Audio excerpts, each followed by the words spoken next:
Assalamualaikum warahmatullahi wabarakatuh. Perkenalkan, saya Naila Nurakil dari kelas 10 Gimana kabarnya nih? Semoga kita semua sehat selalu ya. Ngomong-ngomong soal kesehatan, kalian masih ingat nggak sama kejadian di awal pandemi COVID-19 kemarin? Iya, pas masyarakat gila-gilaan beli masker sampai ada penumpukan penimbunan masker. Gara-gara itu, masker jadi langka dan harganya pun melonjak tinggi. Meskipun terjadi kelangkaan dan kenaikan harga yang signifikan, orang-orang tetap membeli masker karena kebutuhan penting untuk mengikuti protokol kesehatan.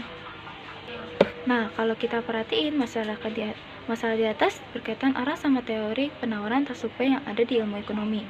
Kira-kira apa sih pengertian penawaran? Penawaran adalah jumlah total barang atau jasa yang tersedia untuk konsumen. Selain itu, penawaran juga bisa bermaksud barang yang tersedia pada harga tertentu dalam satu periode. Sama seperti hak dan kewajiban penawaran nggak bisa berdiri sendiri. Intinya, penawaran hanya dapat terjadi kalau ada permintaan. Sederhananya, nggak akan ada penjual kalau nggak ada pembeli. Penawaran memiliki hubungan yang berkebalikan dengan permintaan.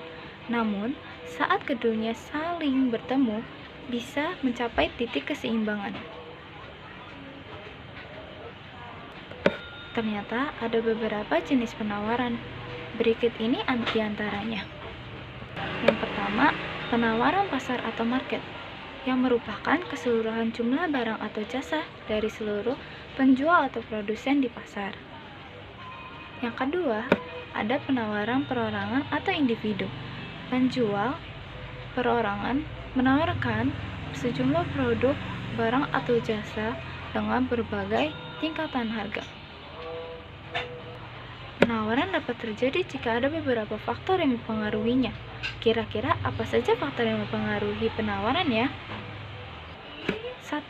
Harga produk yang dijual. Contohnya, terdapat produsen sepatu yang menyediakan 400 pasang sepatu dengan harga 50.000.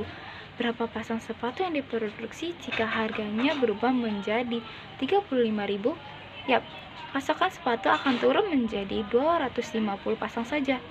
Kenapa? Namun, jika harga sepatu dinaikkan menjadi 100.000, maka pasokan sepatu juga akan naik atau bertambah menjadi 800 pasang. Yang kedua, harga barang lain berubah. Mengapa begitu? Mari ambil contoh dari baju impor. Kalau baju impor mengalami kenaikan harga, maka pengguna baju impor akan menurun. Masyarakat akan beralih memakai baju produksi lokal dan menyebabkan permintaan baju produksi lokal melonjak menaik. Hal ini berimbas pada kenaikan penawaran baju lokal.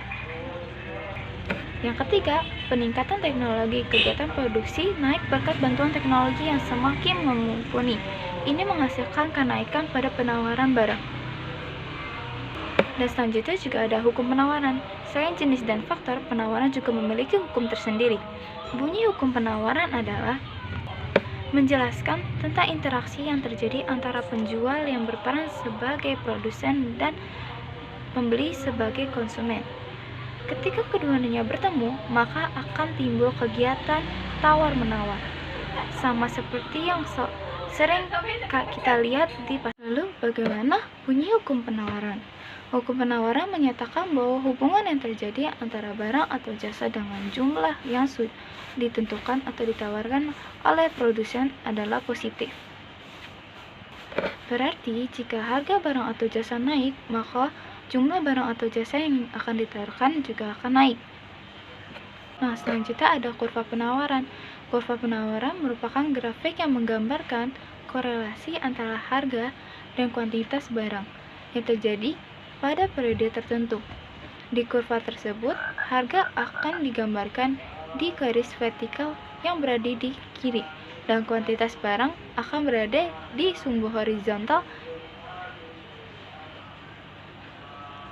Nah, kurva penawaran berfungsi untuk menunjukkan kenaikan dan penurunan harga suatu komoditi berdasarkan permintaan.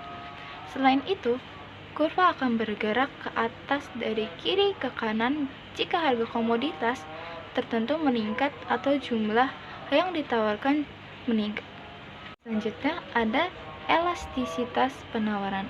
Dalam penawaran ada yang namanya elastisitas.